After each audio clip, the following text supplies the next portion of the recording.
Matt Del Vecchio live from Montreal.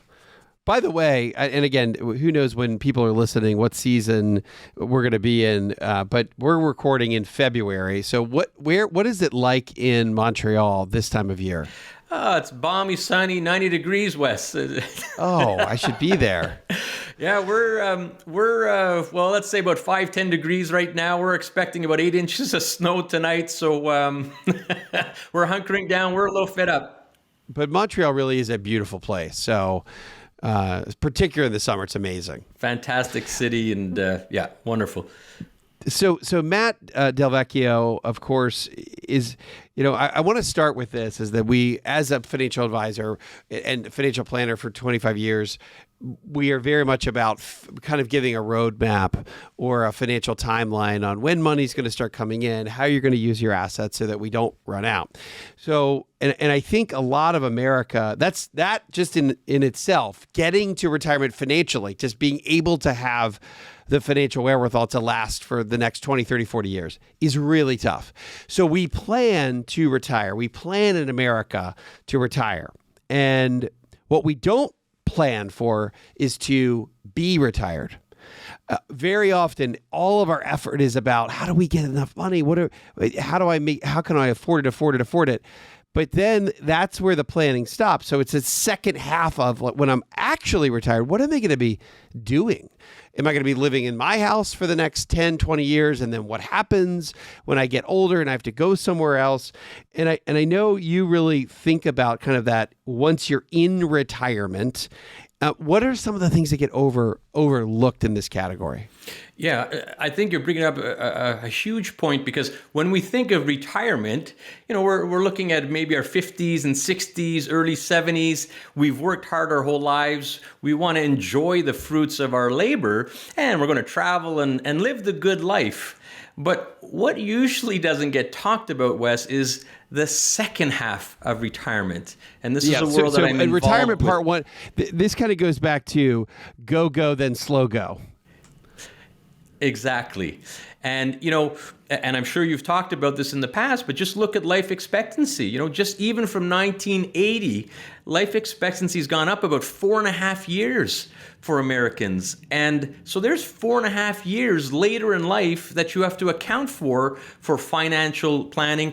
And most importantly, let's face it, the latter half, the second half of retirement, we're talking with increased costs now, more than normal. Our healthcare costs are proportionately more on that second half. Okay, so this is where you specialize, and this is and I think about this. You're right. The beginning of retirement, we get to retirement, and we have this natural burst of things to do. And I talk a lot about core pursuits and making sure you've got all these hobbies on steroids. But what you're saying, and this is true, it's almost the same as people don't want to do a will because you don't want to think about dying, right? It's like, oh, I don't want to do a will. I really don't. And that's why it's so hard to get multi-millionaires. A third of people worth $100 million or more don't even have a will. But it's not because they can't do a will. It's because they don't want to go through the mental anguish of doing it. Now, what you're talking about is kind of going through a little bit of this uncomfortable thought of what are we going to do? Yeah, the first 10 years, we're going to Antarctica. We're going to Alaska. We're going to hit every ballpark in the United States. We're going to go to watch baseball games in 50 stadiums. And we're going to all these things.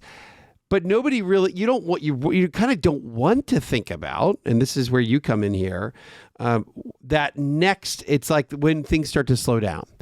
And then you start to think about, as a child of a parent who, let's say, gets into their 70s, 80s, 90s, how do we help figure out where to plan for that? Because again, Matt, we can't plan 10 years out of, I think in 10 years, I'm going to go live in XYZ place, right? So how do you suggest going about that? When do you figure out that next step of what's the next place I need to go? Yeah. So I think the first important factor is to acknowledge it, to acknowledge that don't turn a blind eye to the fact that we're living healthier, longer lives, we're going to have to address this at one point in time. Very often I get when I'm going around with families, we help families in these transitions going from homes, their own homes into retirement communities. And sometimes some of these tours, particularly in long-term care, are pretty rough. And I often get the line, usually from the kids, saying, just put me out of my misery if I reach that point, and it's sort of in jest, half jokingly. Well, I hear that all the time. The reality is we're most likely going to reach that stage. Mm-hmm. And that comment when you're 50 or 60 saying, just put me out of my misery, I see the moms and dads that are in this state. And that doesn't happen in real life. You're just not going to put your mom or dad into misery.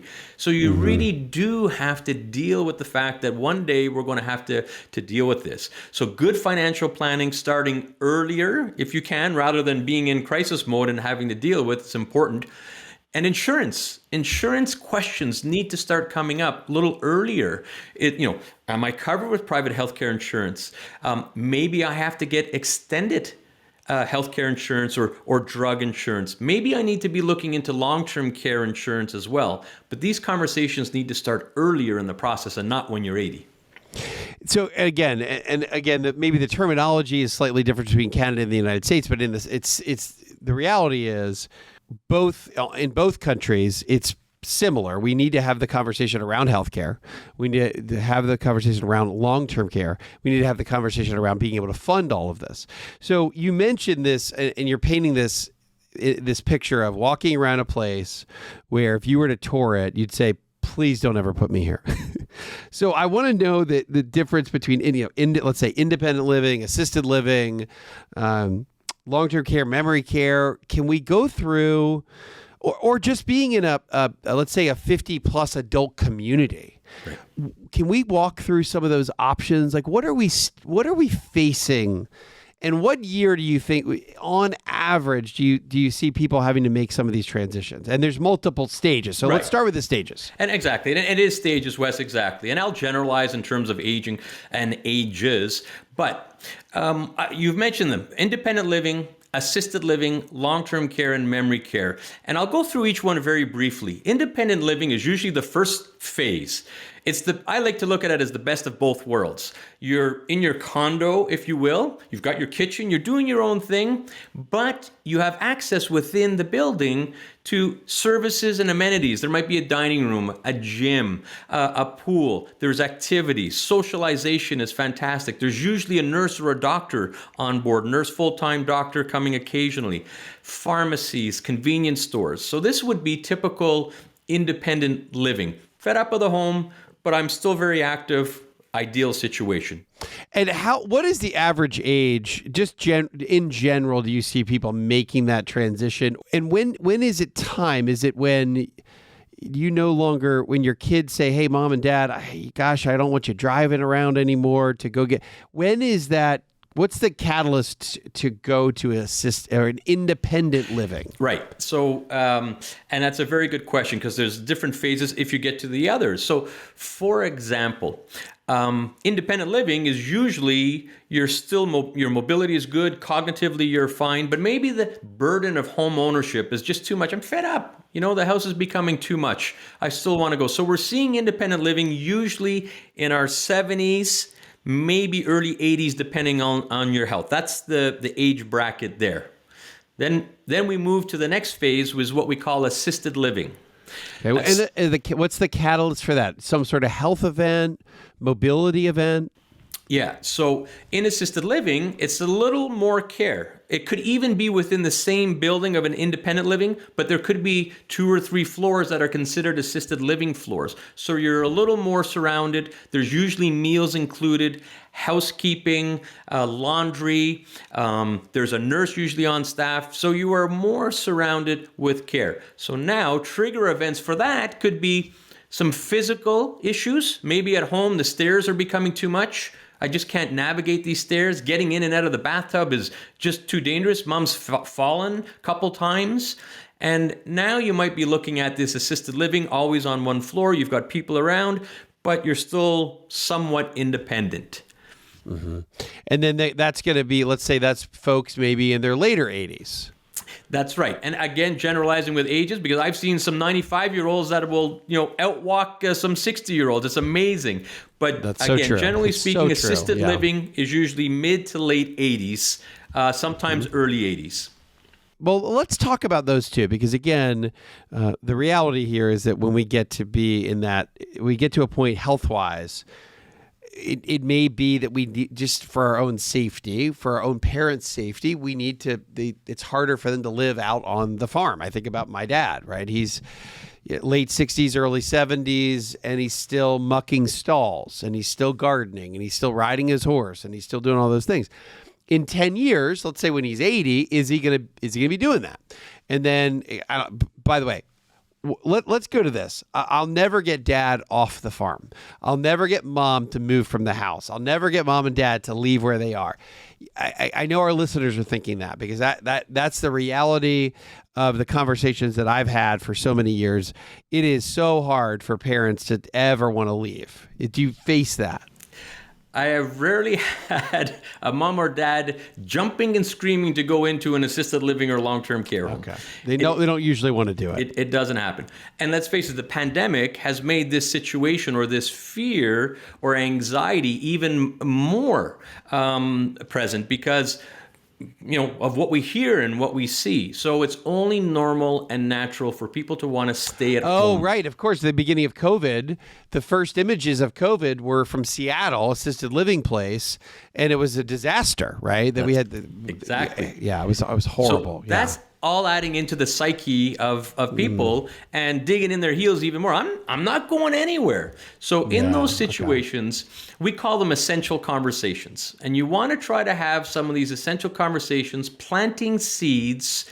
And a good little hint is look for trigger events. You're not going to force mom or dad to move. They don't want to move. However, have there been some trigger events? And I'll give a few examples of trigger events. Maybe there was a neighbor or another family member that actually made a move to independent living or assisted living, and they may actually be enjoying it. That's called a trigger event.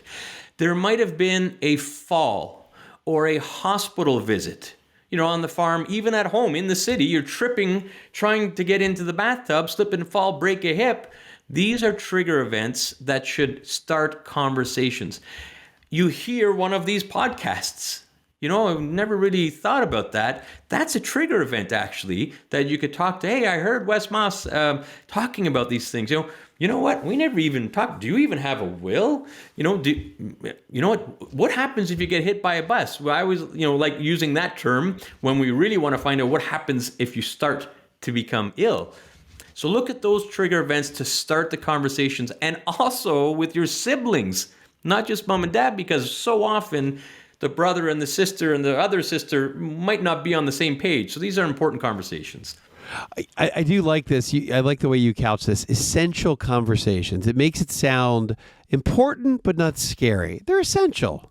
Hey, siblings, let's talk about mom and dad and where they're going to live. And mom and dad, hey, have you thought about, are you going to stay here for now? My dad, like a lot of dads, would say, look, I will stay here on this farm until I die. And that is probably the reality of what will happen. He will never, ever want to go to one of these places. But I will have that essential conversation with him. Before we get to long-term care and we get to memory here, I think about, let's say if you've done amazing, your planning's been amazing and you've got plenty of income and money is to some extent not an object. I want to say that mom and dad, you can go to the best place we can find. And it's going to, and you've saved well and you have plenty of money. You can spend it on this. Don't worry about my inheritance. I don't care. I don't need any money. I want you to spend down as much as you have, and you have plenty. So can we find, I know that we go back to thinking about the beginning of COVID and assisted living in Seattle was this horrible images, but we can also find some really nice places too. And I'm just wondering the levels and the costs, and it's not that different between Canada and Atlanta and Texas and again, Seattle or the West Coast. I mean, these are going to range is a big range, but you can find. Am I right? How nice are the places that we can find? Yeah, and there are some spectacular residences, and I can get into a couple of things that are important, but I want to address an important point you brought up. And this is very common where there's actually money around to pay for a nice senior living community. But the challenge kids face, and we hear about, elder abuse. What do you mean? What do you mean by that? Meaning that there's plenty of people that have the money to go to a nice place, and having the conversation with the kids. Ma, Dad, you've worked hard your whole life. They come from nothing. They've worked hard. They've earned it.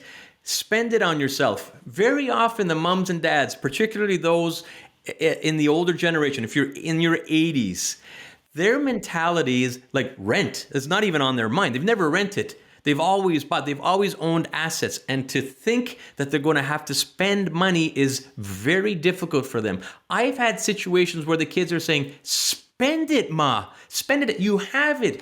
I'm not worried about the inheritance. Yeah, there would be something nice if there's something left over, but spend it on yourselves. Half the battle sometimes is getting them to accept that they could spend their own money on themselves. Mm-hmm. And so once that's, if you can get around that, there are plenty of very, very good options, good care, good environment, good staff to resident ratios. This is actually key. And this is part of the problem in government funded residences. The ratios aren't great. And so it's very logical. The more people taking care of mom or dad, the quality of care is going to increase. And this allows you to be able to choose these better retirement communities. So again, United States and Canada may be a slightly different, but the systems aren't dramatically different. Yeah. Would you agree with that? Yeah, a lot of U.S. chains are here in Canada, and a lot of Canadian chains are in the U.S. Very, very similar. If we go to the category of a nice independent living, how much does that get funded through? Is there any sort of funding through Medicare? Tell our audience a little about that. Or is it 100% self-pay? Are most of these places 100% self-pay? What is the typical financial arrangement for a moderate to nice place? Yeah, so usually what happens in the self-pay is on the earlier stages, the independent living, the assisted livings. Once we start getting some government assistance, we're moving into long-term care, nursing home type care, the highest level of care. And by the way, and we haven't talked about long-term care, but the general rule of thumb for long-term care is if you can no longer do your activities of daily living, they refer to them as ADLs. Okay, let's say you need help transferring out of bed or into a chair. You need help getting in and out of the bathtub. You can't wash on your own. You need help with dressing, toileting. There may be incontinence. Anything more, I'm generalizing here, more than 3 hours of daily true care, now we're into this long-term care category. And so this is where we're starting to see some government assistance, but very few government assistance funded as we get in the independent living and more of your right. So think of independent living and assisted living as very much just self-pay.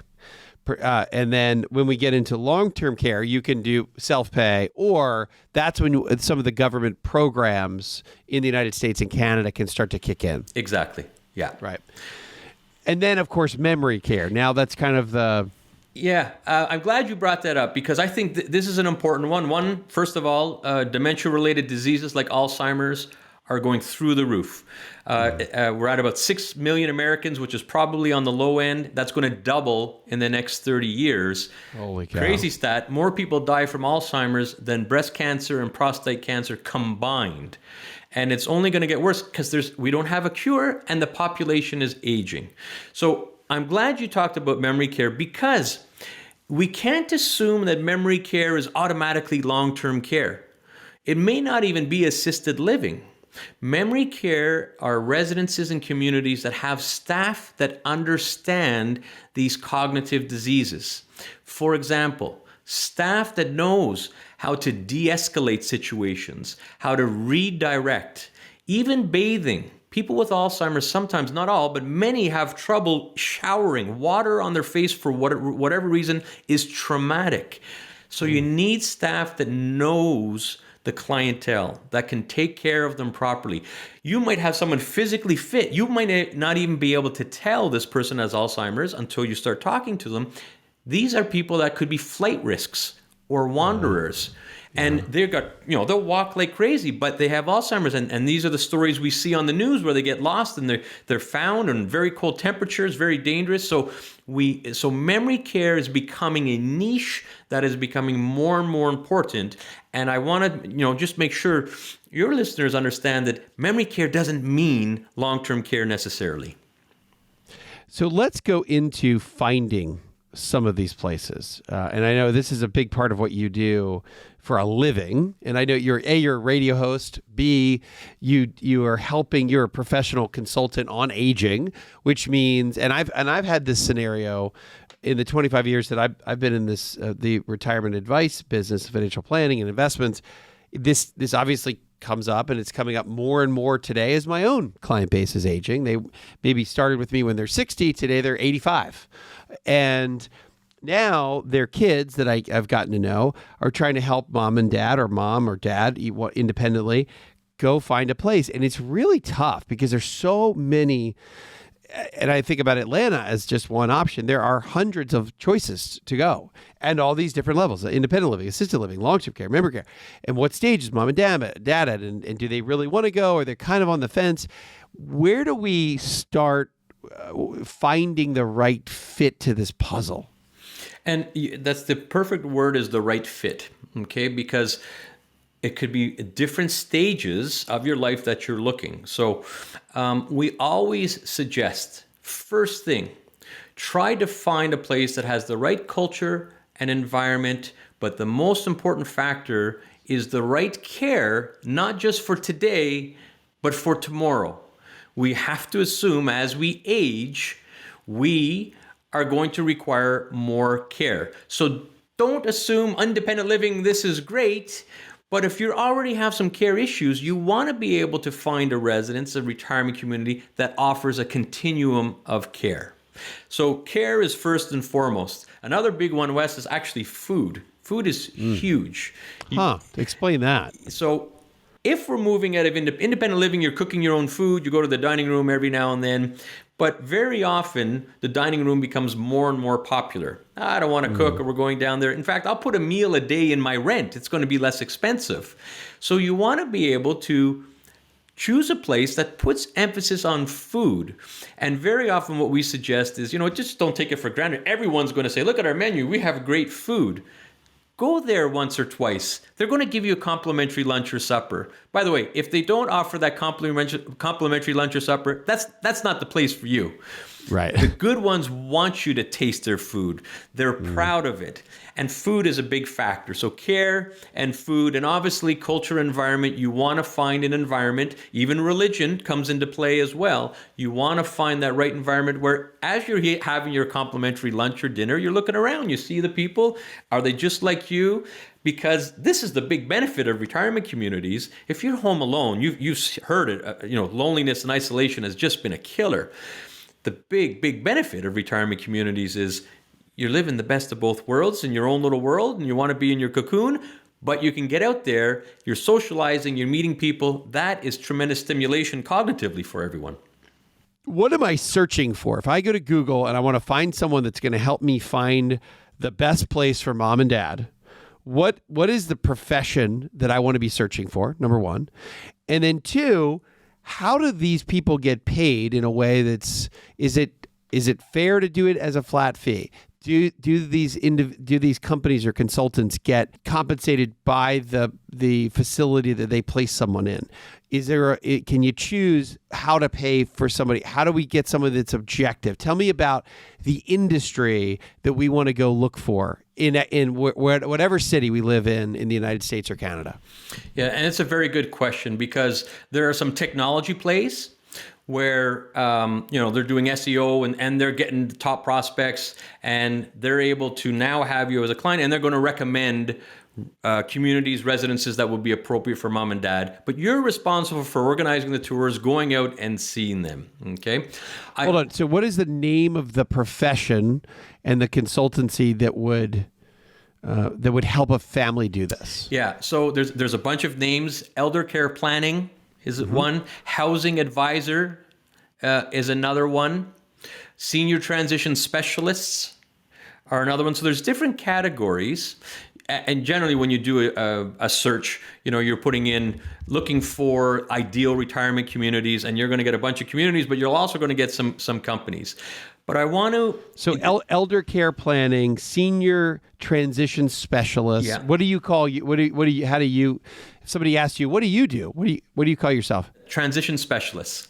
Okay, transition specialist. So we help guide them through this process, transition specialists, and we have advisors that guide them through.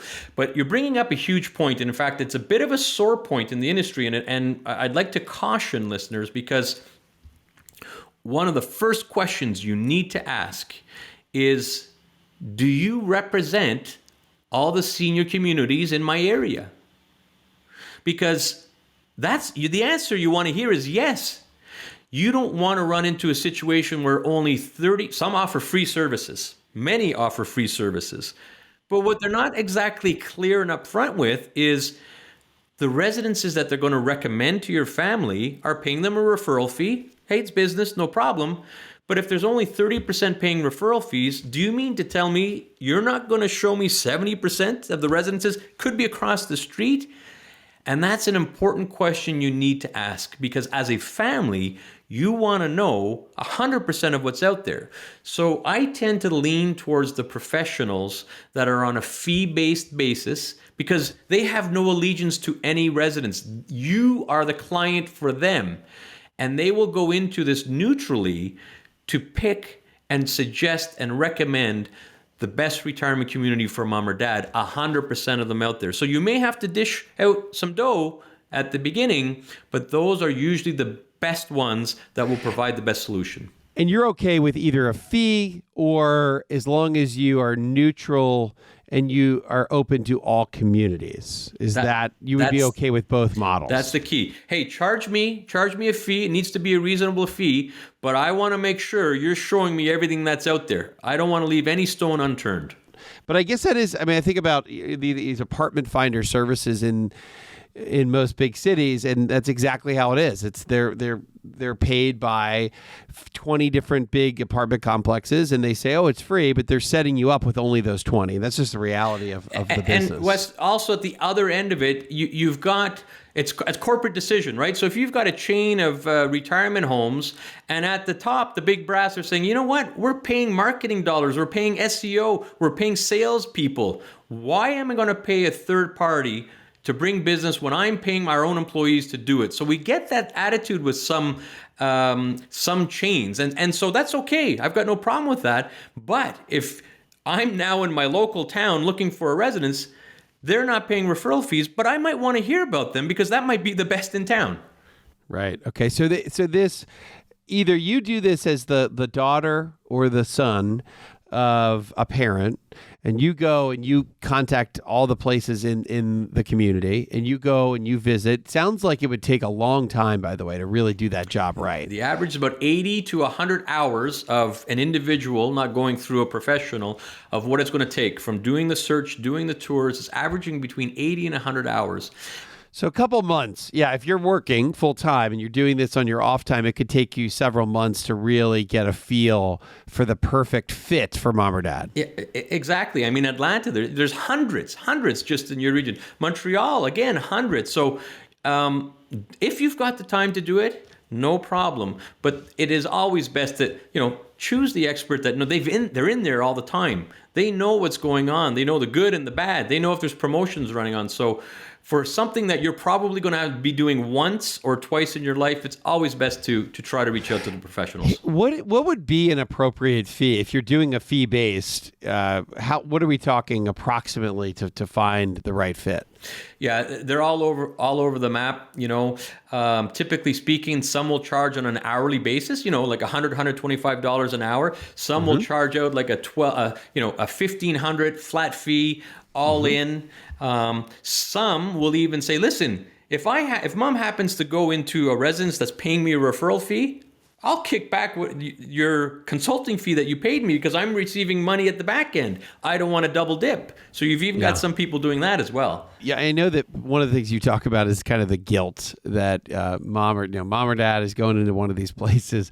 Do you have what is your suggestion for to have that conversation? Do you see guilt in the family from siblings and children, adult children, and how do you help people manage that? Yeah, Wes, this is probably one of the most common issues. It's emotional. I can't see mom or dad. You hear all these terrible things, and oh my goodness, we're actually reaching this point. So guilt is a huge factor. So I always like to try to make it a little more rational and a little less emotional. And I like to focus in on 4 things.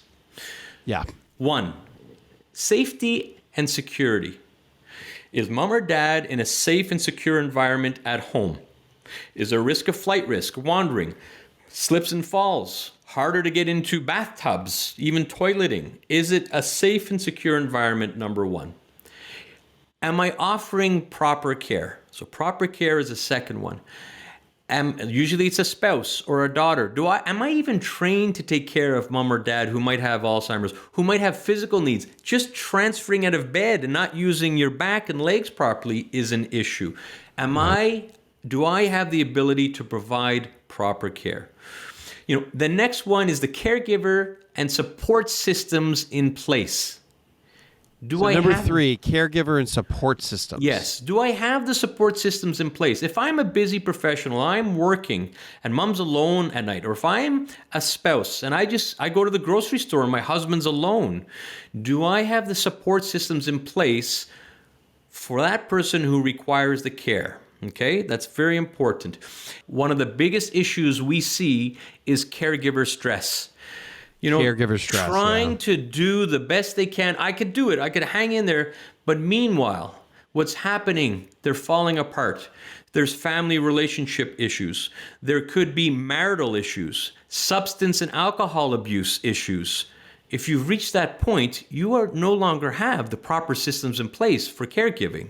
Very big one. Because caregiving, it's a very real burden. It's a very stressful job. It gets more and more stressful. So you're saying when the caregiver starts to show signs of stress, hey, this is hurting their lives. That happen. I've seen that happen. It's brutal. Oxygen mask on the airplane. You need to have the oxygen mask on you first. Yeah. Otherwise, you're going to spiral, out of control. The last one, Wes, is financial. Do you have the financial ability to support living at home? So if you are bringing in extra caregiver support, we have some clients that have 24/7 caregivers dropping $20,000 a month for caregiver support. They have the money to do so. So if you could honestly answer these questions, safety and security, proper care, caregiver support, and finances, if the answers to all those, we're good, no problem. Continue at home in this environment. But if you look in the mirror and you really there's no's on some of these check boxes, what you're doing, in fact, is you're taking a more rational approach and taking the emotions out of it and justifying, we have to do this. And here's the kicker. You might be surprised that mom or dad is actually doing okay in that long-term care residence or that assisted living. They might actually be well taken care of, and you've got your life back. So you need to bear that in mind. I love this. It's such a great objective way to look at this. Make it a little more rational, as rational as you can, because we know it's going to be emotional. There's no way to take all the emotion out of it. And then you mentioned something else on the financial side. If you have, let's call it, I'm not going to say unlimited resources, but if you've planned really well for retirement and you can spend $20,000 or $25,000 or $30,000 per month, then at that level, you can really have plenty of care typically in the home. And then, sure, dad and mom, you guys stay here and for as long as you want, but it's really expensive, $20,000, $30,000 per month to have people in the home 24/7 for care.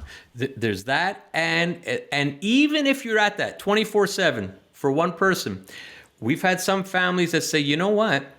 he's getting zero stimulation. There's caregivers coming to see him, but he's in his couch, he's in his living, zero stimulation. So some families, if they're dropping that type of dough, they might go into a very nice long-term care residence, 24/7 care, maybe even top it off, because it's going to be less expensive than $20,000, maybe top it off with a caregiver a day for a few hours as companionship, but it's the caregiver, it's the spouse, it's the daughter or the son that are gaining their lives back.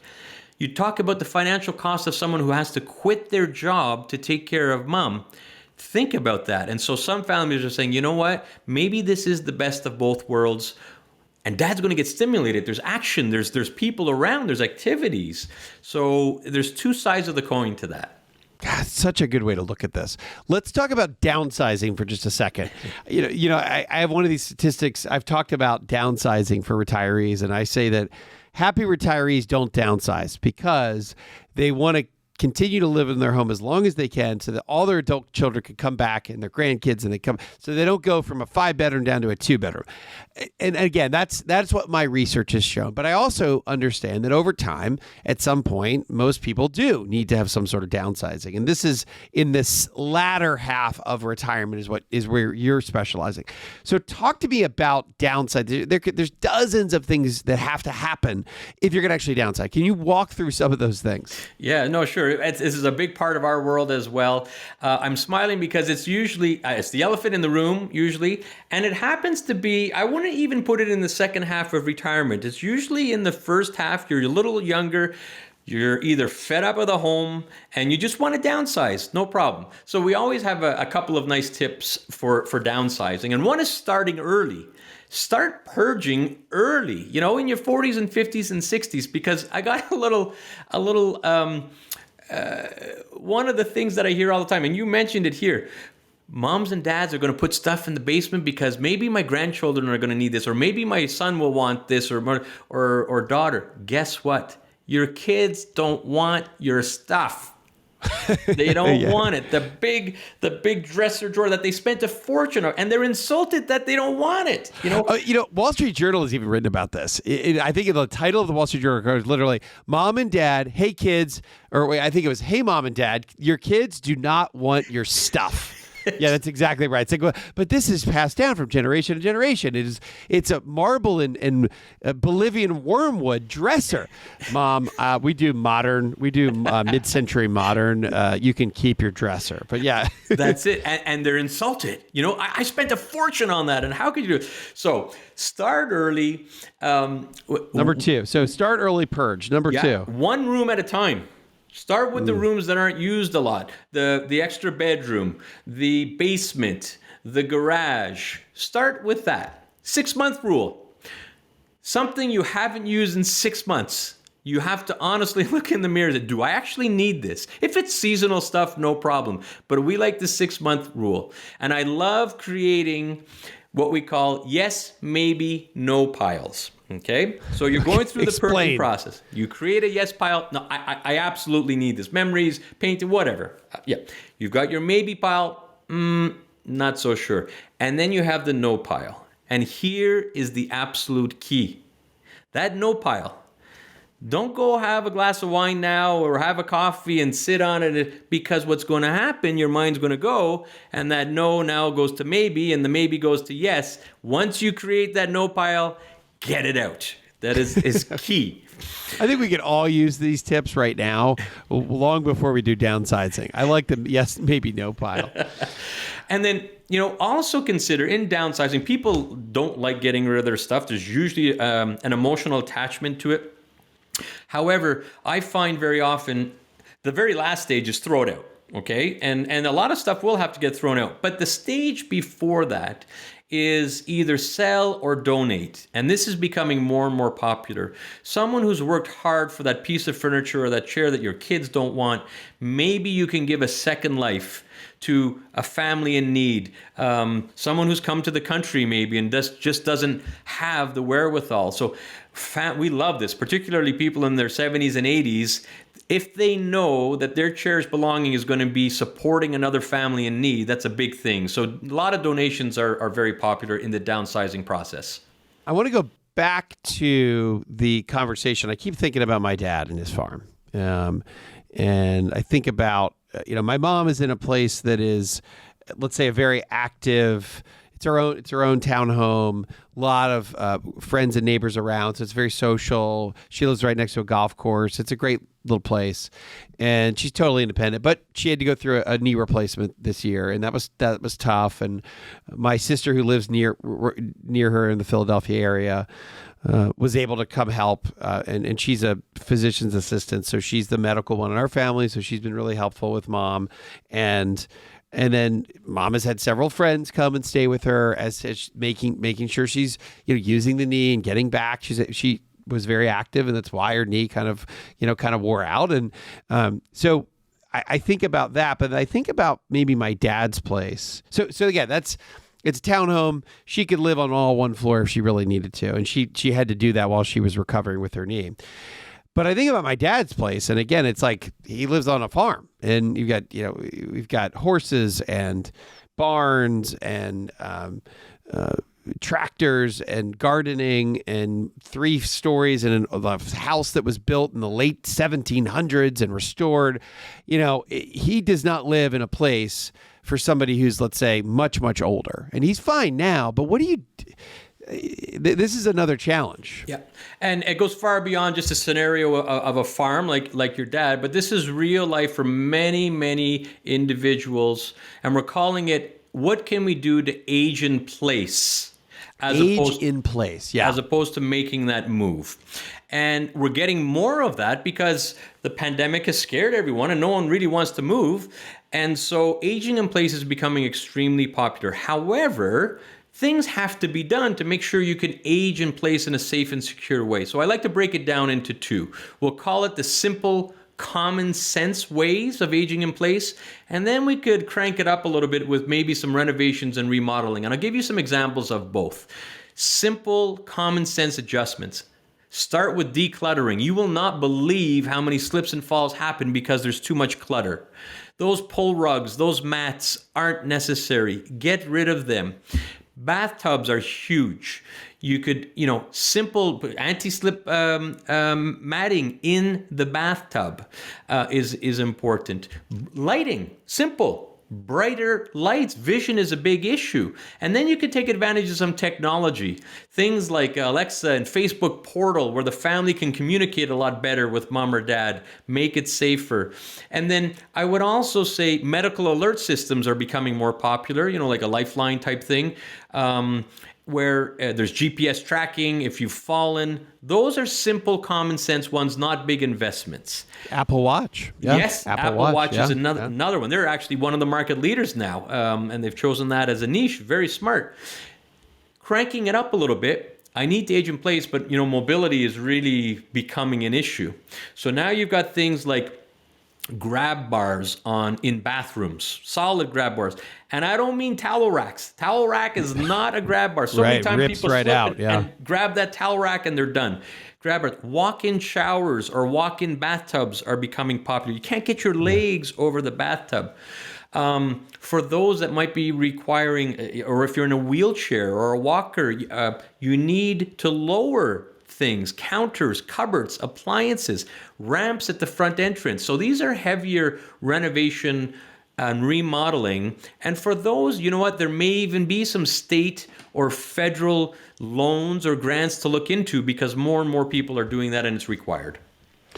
What is maybe your favorite piece of financial advice when it comes to folks headed into retirement? Well, a few things. I think I'm going to generalize, but it costs less than you think in the first half of retirement, and it costs more than you think in the second half of retirement. So be aware of that. Another important one is expect the unexpected as life challenges continue. I always find those people that can adapt to change. You're going to get thrown curveballs. The name of my radio show was called Life Unrehearsed, dealing with a lot of these things. So be able to adapt to change. But one important thing, I don't want to be doom and gloom here. you still need to enjoy life. And sometimes I do these little exit interviews when mom or dad goes into these residences, and my common question is, any regrets? And a very common answer is, I should have traveled more when I had the mobility. You think you're invincible when you're young, and now look at me. I have a cane or a walker. I can't go on a cruise ship, or I can't go to Europe. So still enjoy life, but be aware that there are some additional expenses in the second half of retirement, and that's why the role of a financial planner is absolutely crucial. So you can express your wishes and have that plan in place for both the first half and second half.